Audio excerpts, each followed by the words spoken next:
and welcome back to Beyond the To-Do List, a podcast about productivity. I'm your host, Eric Fisher, and I'm excited to share with you a conversation I had welcoming back Ximena Vengeochea to the show. She's the author of The Life Audit, a step-by-step guide to discovering your goals and building the life you want. And in this conversation, we talk about how to use the methodical life audit process to dig deeper into your true desires and goals. And Ximena explains how to start with a brainstorming phase to capture what you want, then analyze and group them to see patterns, and finally break them down into actionable steps for the next year. If you're looking to align your daily actions with your long-term goals, this conversation with Ximena Vengeochea will provide the framework you need to do just that. Well, it is my privilege to welcome back to the show Ximena Vengeochea. Welcome back to Beyond the To-Do List. Thank you so much for having me. It's great to be back. I am thrilled to have you back. I loved having our first episode and our first conversation. In fact, I was thinking about maybe re-releasing that and then releasing this right after so people could find it quickly and easily, although I'll link up to it in the show notes. But you've got a great brand new book out and a journal to go with it. And it's called The Life Audit, a step-by-step guide to discovering your goals and building the life that you want. I'm actually looking at, I literally have a tangible one in my hand right here, and the journal. They sent me the journal too. So that was really, really cool. I think some people would say, okay, they might know a little bit about you and they know you've worked at LinkedIn. And for a lot of people, that's kind of a I've arrived type job. Mm-hmm. But that's when you started thinking about, well, what more do I want to do with my life? Talk a little bit about that story. Yes. So it's interesting. LinkedIn was my first, I would say, kind of like big tech. I'm using quotation marks. It was the big tech job. But to your point, feeling like I have arrived. Previously, I had been working at a really tiny startup, 8 people, didn't wind up going anywhere, but was an amazing learning experience. I'd been out in New York. I moved out to the West Coast. And so it really did feel in many ways that move was the beginning of this next phase of my career. I was switching into user research as a field. I was getting to know people. I was networking. I was dating. Like it really was that moment, when you're in your 20s and you move to a new city and everything is just like magical, right? Everything just feels like it's opening up. And that was very exciting. But at the same time, I kind of had a sense pretty early on that this new role at LinkedIn was not a forever job, that it was more of a stepping stone, but not necessarily what I wanted to be doing forever. I was exploring different things at the same time. I was taking design classes, starting up a writing practice, just lots of exciting things that I could be doing and wanted to pursue.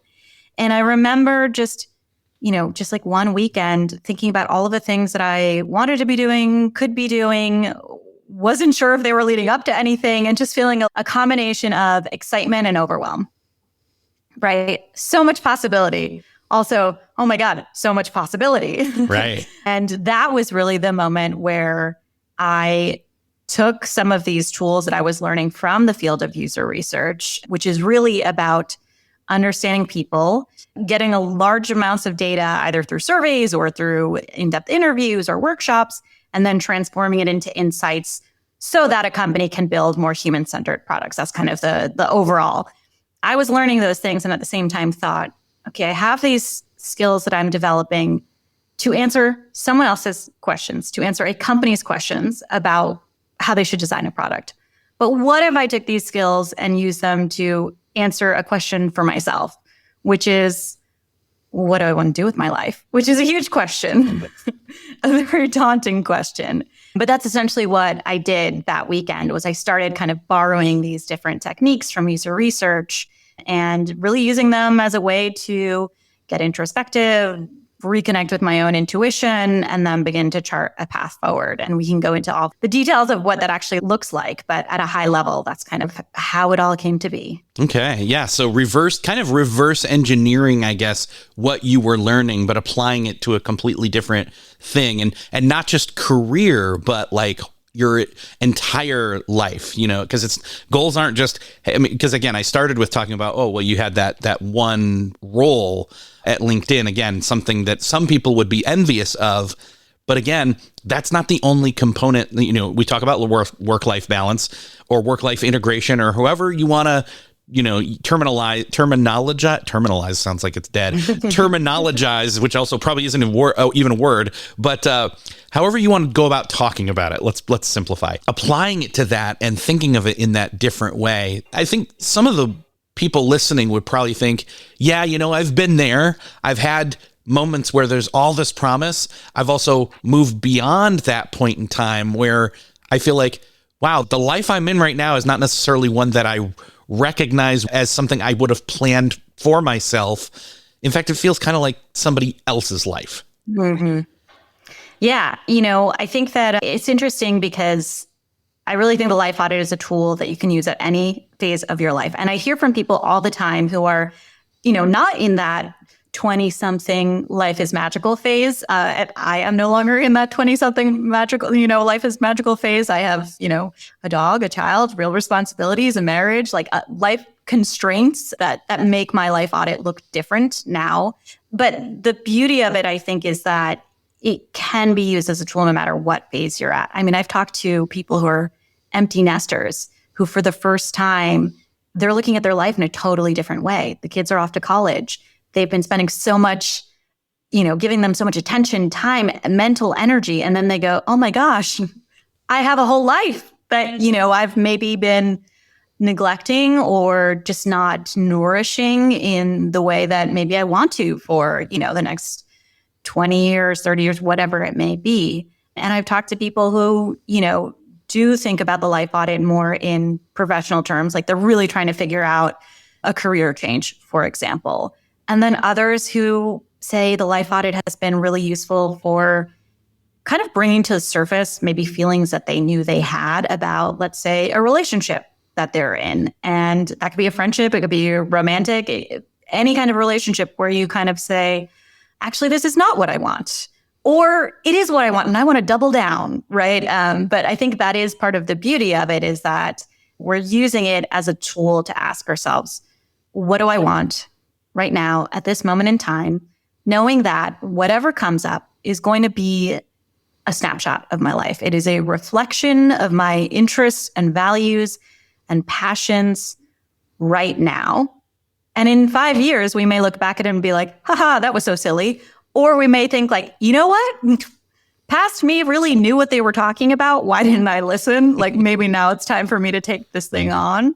But all of that, I think, it's useful information because we're learning about ourselves and our needs and desires. Yeah, it's all data. We're just gathering additional data. And, sometimes it indicates go one way and sometimes you make the choice and then you pivot because now we have more additional data and so on. I think the thing is, no matter where somebody finds themselves right now or what moment in time in their life they find themselves in, they may find themselves at a point where they have that realization that they need a major shift, or major life shift is a better way maybe to put it, and that they need to decipher the next few steps and maybe then some for a new path. And so that's what this can do for them.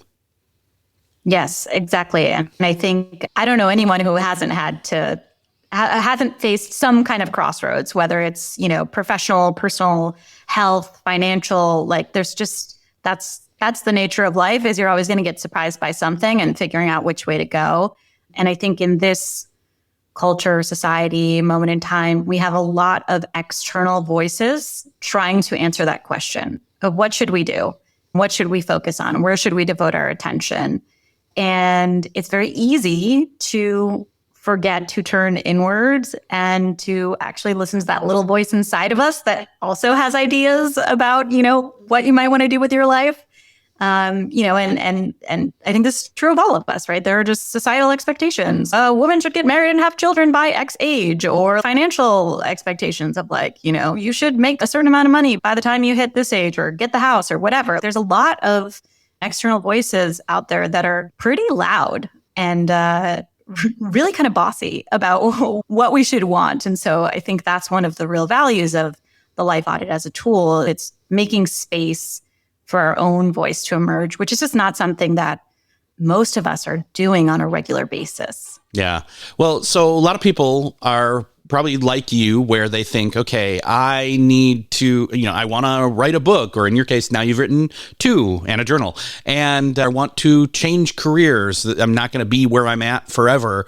But to start a life audit, to start that process, it's obviously not as simple. I don't want to overcomplicate it, but it's also not so simplified that it's just sit down and write down what it is you want, and then, okay, now let's make it happen, like a vision board. What are some of those first initial steps? What are those first things that, as far as simplified as we can get from the beginning, are those initial steps?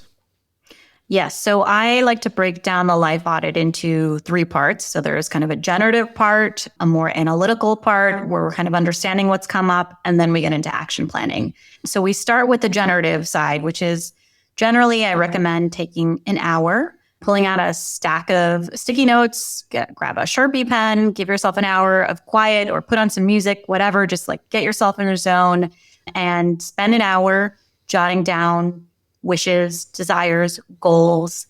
That can be something big, like not only do I want to write a book, I want to hit the bestseller list, right? Like something like really big, or it can be something small, like, I want to learn how to be more patient, like just generally in my life.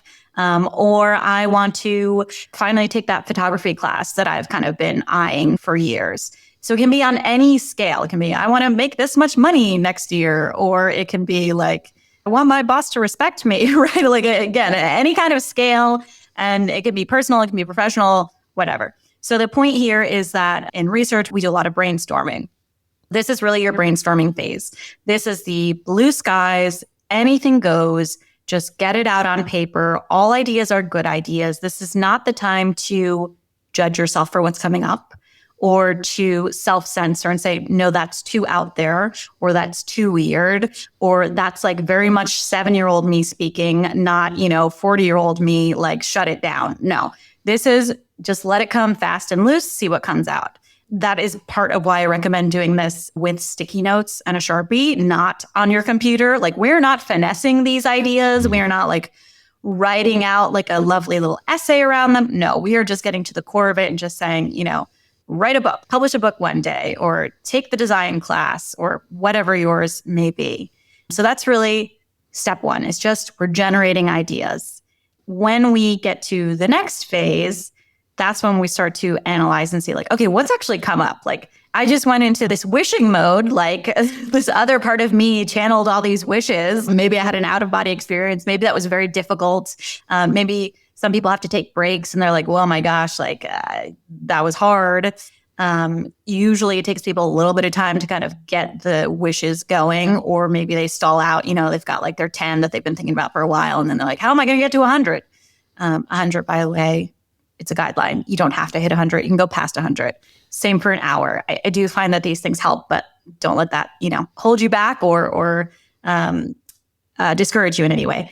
Once we have gotten to that point is when we really move to analysis. So this is also why it's useful to have sticky notes. At this point, I like to use either a wall with sticky notes, or maybe a bedroom floor, anywhere, a large table, anywhere that you have a lot of space where you can take those 100 or so wishes, goals, desires, and start to group them. Just start to see what's come up. Start to see, are there any themes that are coming up? So for example, maybe you see, oh, wow, I have a lot of stuff around health. Okay, that's interesting. Like, I'm really concerned with my health right now. I'm going to kind of group these wishes into one stack over here. Or maybe like 90% of your wishes are professional. That's totally fine. But like we're starting to notice what's coming up. Or maybe you realize like, wow, I have a lot of spiritual concerns. Like, I did not see that one coming, but here they are. So we're really starting to get a sense of what's coming up by essentially doing a cluster analysis, which is we are clustering our wishes into these different themes. We're also at this point noticing what didn't come up.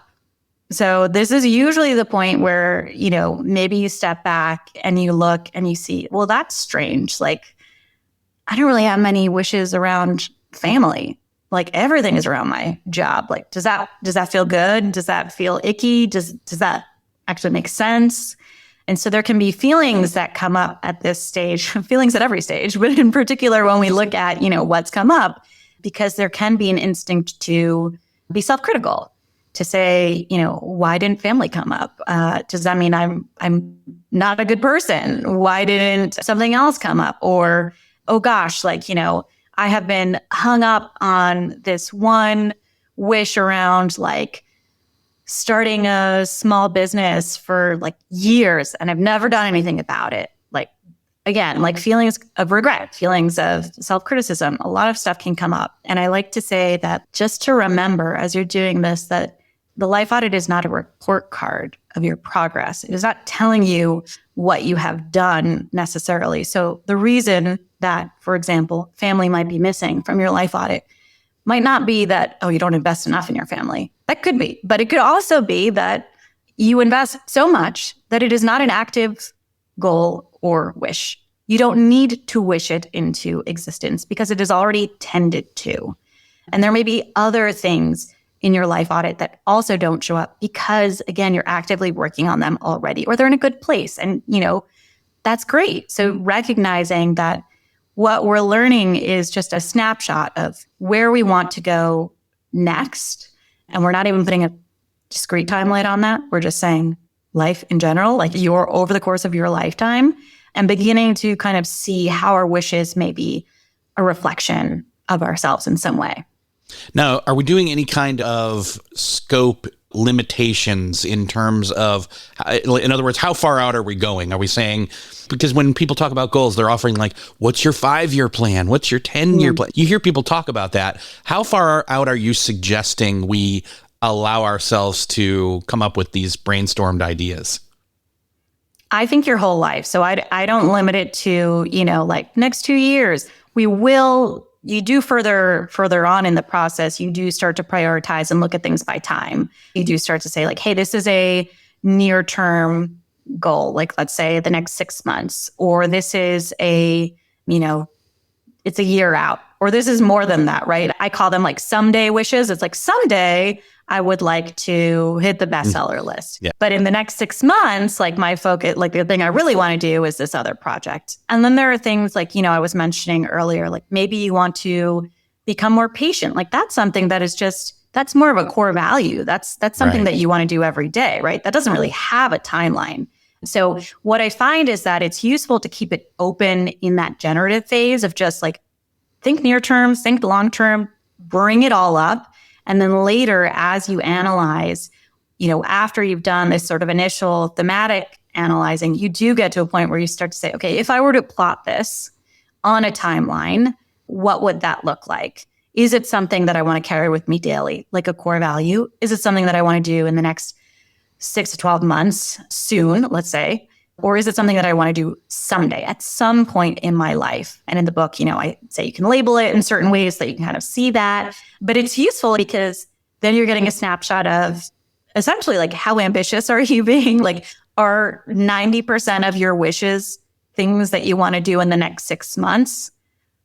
That's going to be challenging to execute, right? Or do you find that actually you're not maybe allowing yourself to dream big? Maybe everything is closer term and you're really not pushing a little bit further. So it's good to have a balance of those, but I definitely don't ascribe think about it this way and not that way.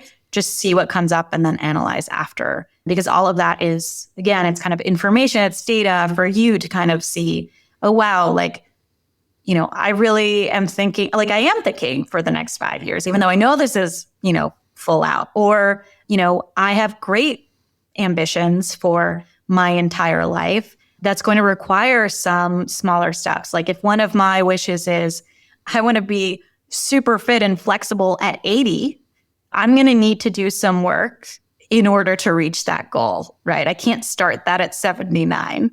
So there are going to be wishes like that are further out and then inform what you do in the next 6 to 12 months. Yeah. And that's a reasonable idea to approach those far off things as stuff you would do now that are incremental. How we spend our time now is how we'll be spending our time then. It's how we spend our minutes. Our days is how we spend our lives. Yeah. Right?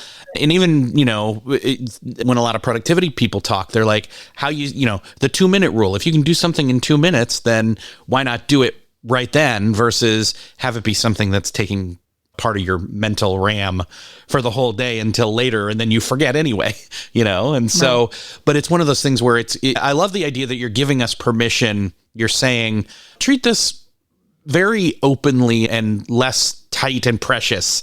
In other words, don't get so precious about the terminology.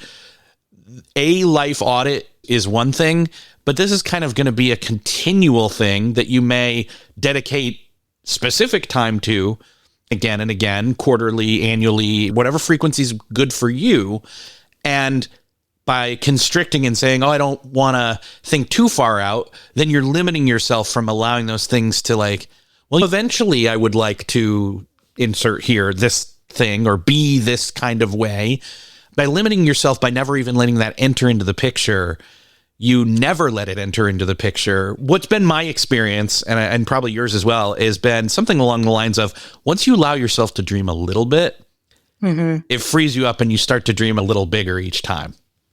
Yes, totally. And I do think this can feel daunting, but also it can be very playful and whimsical and inspiring, especially in this early stage. It's a sandbox and it's your sandbox. So you get to build out the dreams and they can look like whatever you want. You don't have to share this with anybody. I think that your advice of not being too precious, that's exactly right. And that is why I recommend using sticky notes. They're disposable for a reason, right? So if later you go back and you're actually that wish was not true to me, you can throw it out. No problem. The point is to be open and play because we so rarely do that. We often are kind of constraining our own ideas. And it's just this is just a little spark. We're just going to see, can we light the fire? What happens if we try and feed that fire a little bit, stoke it just a little bit and see what comes out? Then later we're going to get to, okay, it looks like it's going to rain. What do I have to do to protect the fire? All that stuff. But at least allow yourself to dream big in that first generative phase. Yeah. Yeah. Another reason I like that you're approaching it or suggesting we approach it from a visual standpoint. One, make it playful. That's great. Because I know a lot of people, they're going to sit down and they're going to treat this like a business plan for their life instead of this is your life we're talking about. It's not spreadsheets. It's not bullet lists and outlines. However, if that's your thing, go there, do that, be that way about it. If that is you, do it. Go ahead. But the other thing is that visually, because I'm much more of a visual person, you start to recognize patterns. And that's one of the things you were talking about with sticky notes. I mean, you're moving, you're picking, that one goes with that one, and that one goes with this one. And then you can say, I see that there's kind of a pattern going on here. Talk a little bit about recognizing patterns, but two, making sense of them or even personal narratives. Yeah. And the tactile nature of the sticky note really does lend itself to a visual decoding and a physical decoding where you are essentially seeing literally, I would take a sticky note. Let's say I see that there's a theme around communication. I remember in my first life audit, I was very interested in writing. I had never done any public speaking. That was something I wanted to do more of. And so there was just this area around communication. So I just scribbled communication on a Post-it note and then I smacked it down. And then I kind of lined up all my stickies underneath it. And you get this very quick visual of, okay, wow, that stack is so much longer than the travel stack or so much longer than, the spiritual stack or whatever it is. So I think that some of the insight comes out pretty organically. You don't have to work very hard to start to see some of these patterns. I think the patterns that can be harder to see are really in the first phase of analysis where you're doing that initial grouping. You're going to come up with some wishes that feel like they can be in more than one group. Is thinking about being patient, is that more aligned with family? Is it more aligned in a professional setting? Where do I put that? There are going to be things that cut across multiple categories and that can kind of trip people up. And with that, I just say just try something to start. Again, that's kind of the beauty of the Post-it note is if you feel like it's not working there later, then you can move it around. In the book, I do offer kind of a list of some of the most common themes like community and job and your religion and all sorts of stuff that tends to come up. So if you're really stuck, you can kind of use those as a starting point. But yeah, I think that the other thing I would say at this stage is to also just do a little bit of a gut check as you're moving these stickies around and seeing where they belong, just to make sure that you feel like they belong to you and not that, somebody whispered one in your ear and was like, you should want to do X, right? Or you should want to try Y. Because I do think that because we have all those voices, these external voices influencing us, a lot of times those wishes get through. Like they slip right in during that generative phase, the stuff that, maybe our parents suggested we do or whatever, whoever, right? So as you're doing this phase of analysis, also doing a gut check to say, are these really my wishes? Are there any that feel more like shoulds, like something I should do rather than something I really truly want to do? And pulling those out of the stack. I mean, recognizing like, oh, why might that be? How did this one make it in? Whose voice is that? Do I need it? It feels more like a should. Probably not. Let me discard that. But that is also another way that you start to learn about yourself. And, I think when you start to later look at what are some of the things that can get in the way of pursuing some of these dreams, some of those voices might be part of that equation. What about, obviously we've come up with all these things and we're moving things around, we're recognizing, but taking actual action is otherwise stuff doesn't happen. So how do we begin to translate this awareness, these things we're noticing, these insights into actual actions? Yes. So that's part 3. So once you've kind of generated and started to build an understanding, then yeah, of course, at a certain point, we want to, pedal to the metal, right? Like, what am I actually going to do with this information? And this is where those questions around timeline become more interesting because at this point, you have enough wishes for a lifetime, but where are you going to start? And so I usually do recommend that people at least think about things initially on the timeline of 1 year in terms of where they're going to start, and usually suggest that you focus on maybe 3 to 5 areas. The reason for that is because it's very hard to plan further out to beyond a year. So again, it's kind of like, even if you have those someday wishes, which that's great, those become more of a North Star. Like I want to work towards those goals, but what do I need to do now? What do I need to do today? What do I need to do in the next 12 months in order to get to that North Star, let's say? So that's why I tend to say, think about things on the time frame of a year. 3 to 5 is more than tends to be very difficult. Of course, it's going to depend on the size of your goal. So if you pick 5 huge goals, that's going to be very different than if you pick, 5 really tiny ones. So try and find a balance, try and be realistic. This is also a phase where, depending on the person, you may approach this very analytically. You may look at all of your wishes and say, okay, what resources do I have in place? What skill sets, what talents? Who do I have in my corner? Who can support me or who can hold me accountable? Am I financially prepared to take on these things? Can I afford it? There's a lot of practical questions that you can ask yourself to answer this question of which 3 to 5 things do I want to take on this year? There's going to be a type of listener who hears that and is like, oh my God, this sounds horrible. Like you've just taken this playful thing and like totally neutered it, right? Like this sounds terrible. That's why I say it's a certain type of person. Another type of person might just follow their heart, right? There's heat around certain goals. And when there's heat around that, that means even if you don't have a ton of time or maybe don't have the skill set, the fact that you are so excited about pursuing the thing gives you the necessary momentum to start the project and begin to make progress against it. That does not mean whichever path you take, it doesn't mean that you won't hit roadblocks. Even if you are in the first group where you're very analytical about it, something's going to come up because that's the way life works. And that's the way, pursuing your dreams works. It's not always an easy path. And same if you're kind of going more based on your intuition. But, I think figuring out what those 3 to 5 goals are, whether you are approaching it more analytically or intuitively, and then beginning to kind of chart a path forward from there, doing all the things that, we know you need to do to hit goals, right? Like you need to break things down into smaller chunks. You need to be able to see your progress, like see that incremental progress that helps you stay motivated. Maybe you want an accountability partner, someone who you can share this dream with and who can keep you accountable. Like maybe you want to exercise more, and that's very broad. Okay, so like, can we break that down to, I am going to sign up for a 2-week trial at my local yoga studio.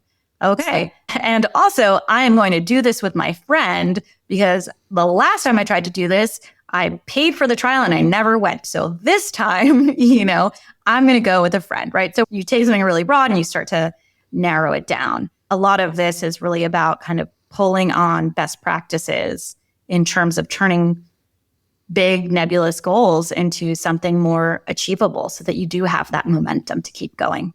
This is something that's very personal to ourselves, obviously, because it's our life and that's what it's about.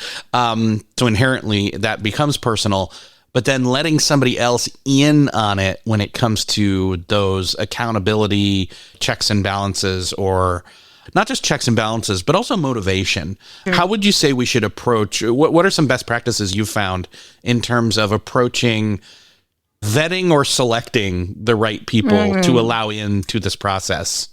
Yeah, it's a great question. I guess I would say first that they don't even need to know that they are your accountability partner. So you might be the type of person who wears their heart on their sleeves and is very comfortable saying, hey, this is something I'm trying to do. I know I'm going to need help doing this. That might be the path forward. Or it might be like, man, this is a big dream and it's in its infancy and I want to protect it and I don't feel comfortable sharing it, in which case approaching someone straight out is not going to help. It kind of depends. So for example, if you're thinking about that latter situation where you have a dream, maybe you're not ready to share it. Let's say you want to write a book. Could you sign up for a writing group or a writing class? Like you don't have to tell anyone that you're trying to write a book in a year or whatever the actual goal is. But the accountability there is that once a week, it's on your calendar to go and spend time writing. Now, some people might say, well, I don't even need a group for that. I can do that by myself. That is amazing if you can do that. Most of us do need a little bit of a nudge. Somebody who, if we don't show up, we've just wasted a bunch of money, right? Like there's got to be a lot of times, not always, but like part of that motivation is like something that's kind of like hooking you in. Ideally, that is the project itself, the goal itself. But again, life throws us curveballs. So it can be useful to be held accountable in some way. If you are, if you feel comfortable telling someone like, hey, like I'm really trying to exercise more, like I know you do this all the time. Can you please just take me under your wing and like I'll be your little like exercise buddy, like, can we try this for a month? Like, yeah, go for it. Say that. I think in terms of what you're looking for, it depends, right? Like you might really want someone with expertise. You might want someone who is more of a mentor or a coach to keep you accountable. I don't even mean like capital M, capital C. Like it could just be like a peer who just does the thing that you want to do, or someone who's like really good at giving you pep talks who you have that kind of relationship with. Or it could be somebody who has a specific expertise. So it sort of depends on what it is that you're trying to pursue. But I think the main thing is this someone that you feel comfortable with? Or do they have the skill set that you are trying to acquire in some way? Yeah. And so, I like that they don't have to even know that they're part of it. Yeah. That's casually one of the things that I think is really appealing to me about this is that, hey, I've been, it could literally be just longtime close friends that it's, you naturally are going to have some of these conversations anyway. And so the key here is just, you have to up the ante or turn the dial a little on your own intentionality with bringing it up in a conversation. But that's not that hard. And you already know who those safe people really are, family or friends or colleagues or whatever. Anybody who really is safe, first off, but two, has a little bit further in advance than you are insight, I guess. There's probably a better way to put that, but yeah. Yeah. In the book, I talk about this group of people that I call gems. Like, these are the people in your life who they're there for you. And like, that doesn't mean that you're crying because of a breakup or because of something that happened at work and like they're there for you in that way necessarily. But what I mean is someone who wants to see you succeed. Someone who, when you have a conversation with them, you walk away feeling better. Maybe you feel inspired. Maybe you feel motivated. I think we all have these people in our lives who just like, they're kind of natural cheerleaders in our life. You know, they want to see us succeed. And that's the type of person who, if you drop a little bit of information on what you're working on, you know, they're probably going to latch onto that in some way because, again, they care about you in that way. And, you know, so it's like maybe you're thinking about changing careers and maybe there's someone in your life who, when you mention that, they're like, oh, well, that's great. Like, I'll keep you in mind. Or like, did you know that so-and-so is looking for somebody like this, right? Like, it's not even that you're going to them with the intention of like, I need to network with that person. No, this is just someone who really cares about you. So that's why I say it's like, you know, seeking somebody out who's comfortable, who you're comfortable with, who encourages you, who may or may not have that same skill set that you're pursuing. I think there's space for both of those. But yeah, I think, you know, part of the life audit too is when you have all of these wishes, dreams that you've drummed up, and when you know what you want to go after, also just kind of taking a step back and doing a little bit of a quick relationship audit of, are the people in my life who I spend the most time with now, is this the right group to support me as I pursue these things? Like, who am I spending my time with? And does that align with the core values that I want to strengthen or the changes that I want to make? And I suspect that most of us will not feel 100% great about that relationship audit, because usually the people we're spending the most time with are the people with whom it is most convenient to spend time with, not necessarily those who are, you know, in this category of gems or people who are really encouraging us or who even have that skill set. Being intentional in that area too, of like, what kind of relationships are you fostering? Where are you nourishing your relationships? And where can you maybe afford to step back? Because part of prioritizing is saying no to other projects and potentially other people, and then making some of those calls. Yeah. Obviously, this is going to be an ongoing process, much like those relationships that we either already have or that we would be forging for future durations. One of the things that I'm curious about is, how often personally do you revisit your existing life audit? Or do you feel like, is it you start it and then it's an ongoing thing forever? Or is it, you know what, I'm going to just start from scratch again. I'm going to say, forget all the stuff I already dreamed up. Let me restart. Or is it a mixture of both, I guess? I don't know.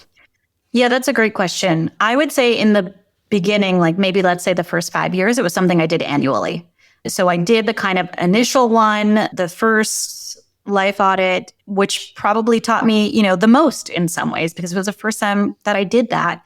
And then because I was plotting things out on an annual basis of like, okay, what do I want to pursue in the next year? It made sense to then return to it. For me, I would do it around my birthday. Other people like to do this around the new year because it's not exactly New Year's resolutions, but it has a similar spirit of what I want the next year to bring. And so for me, that annual revisiting was really nice, because then I could go back and see, wow, I really did those things, or I didn't. And I don't feel terrible about it because I was really deliberate and intentional about not pursuing that. Or I tried that and I realized, you know, I always wanted to start a podcast, and then I tried it and I was like, I really don't want to do that. You know, that's not for me, right? So all of that I think is useful. And if you do this on a regular basis where you're returning to it, I think it can be useful to have, I call it like an accomplishments box. It doesn't have to be a physical box, but like basically it's like you're bringing over, you're porting over the wishes that you've completed into this other area where you can, again, kind of visually see like, hey, I did the thing, because most of us are pretty bad at celebrating our own wins. Easier to celebrate somebody else than to celebrate ourselves. You know, and that can be really also inspiring and motivating and help give us momentum for the next year and what we want to focus on there. I will say that each time you do a life audit, it doesn't like keep growing. Like not every time is huge. And I think that is because each time you're getting to know yourself a little bit more. For example, the first life audit I did use that full hour of time. By the fifth one, I was not using that full hour of time because I didn't have as many wishes that I was not aware of, right? Like I'd already started to build that knowledge and kind of understand myself and be more in tune with that voice that was really like, this is what I want to do. So that is one of the benefits, is that over time you realize, oh, I'm actually internalizing, like I'm really connecting with myself in that way. Of course, then there are other years where I do it and it's like, oh man, my priorities have changed so much. And again, I think this has to do with the nature of these milestone moments. It's like you become a parent, your life audit probably is going to change a lot, right? Or you move abroad, like there's going to be a whole different set of priorities that come up for you. Or, your kids go to college, like whatever these moments are can also trigger kind of a new set of wishes and aspirations for yourself. I'm definitely never prescriptive of how frequently you should do it. I think that is something that ebbs and flows and is going to be different for every person. For me personally, I was doing it for many years annually. And now I'm kind of more doing it when I feel that there is some kind of shift of like, I'm not addressing something or my circumstances have changed enough that I'm starting to lose a thread and I want to reconnect with myself in that way. Yeah. How does the journal play in? I definitely want to make sure not to forget that. I'm like, oh, wait, there's the Life Audit Journal, which is an accompanying piece to all of this. So people grabbing that, what would they find? How would they use that in conjunction with the Life Audit? Yes, the journal has these sort of main steps of the book, but it also has a lot of new prompts for self-reflection. The journal is really a way to go deeper on the life audit. So it has some of the same prompts, but it also has a lot of new prompts that allow you to go deeper, just like really getting in touch with that inner voice of yours. And I think, too, the nice thing about the journal is that when you go and fill it out, let's say we were talking about frequency, right? Of like, how often should I do this? What's nice is, before I was saying if I was reviewing last year's audit, I would like go back to my Post-its and kind of pull some out and put them in a different pile. Not really sustainable. And it just ends up looking like a pile of Post-its. Now, in this case, you have a journal that you can return to and you can see like, what did past me think, feel? Like, what did past me do? And so this is really beautiful little, almost like an album of who you were then and how you might have changed or what you still hold true. And makes it very easy also to kind of go back and see like, oh, I actually did that thing or I didn't, and here's why. I always imagined the life audit as something very interactive. I'm not bothered necessarily by writing on the backs of envelopes, but it is nice to have a place to capture all of these things. So that is really what the journal allows you to do. Is just go a little bit deeper and then have a tidy spot to return to it. Perfect. I'd love to be able to point people to where they can find out. I mean, obviously they can grab the journal and the book anywhere books are sold, especially go to your local bookstore. But where can people go to find out more about your work and all the things that you're doing? Yes. So you can go to my website, which is XimenaVengeochea.com, which I know is a mouthful, but I'm sure you'll link to it in the show notes.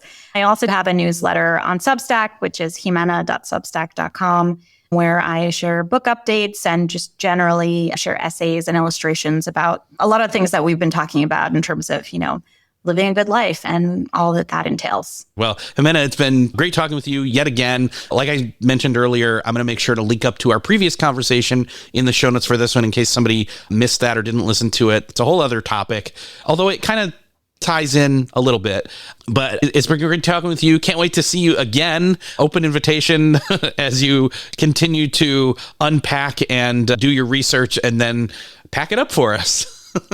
Thank you. Thanks so much. Thanks for having me.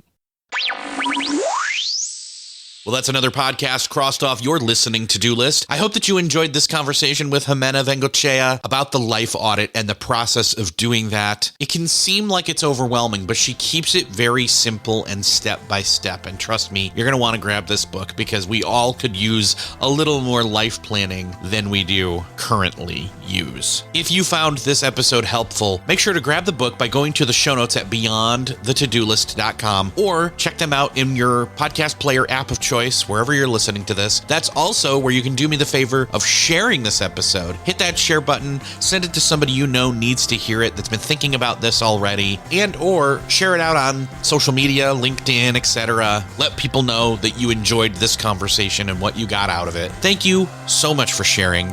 Thanks again for listening, and I will see you next episode.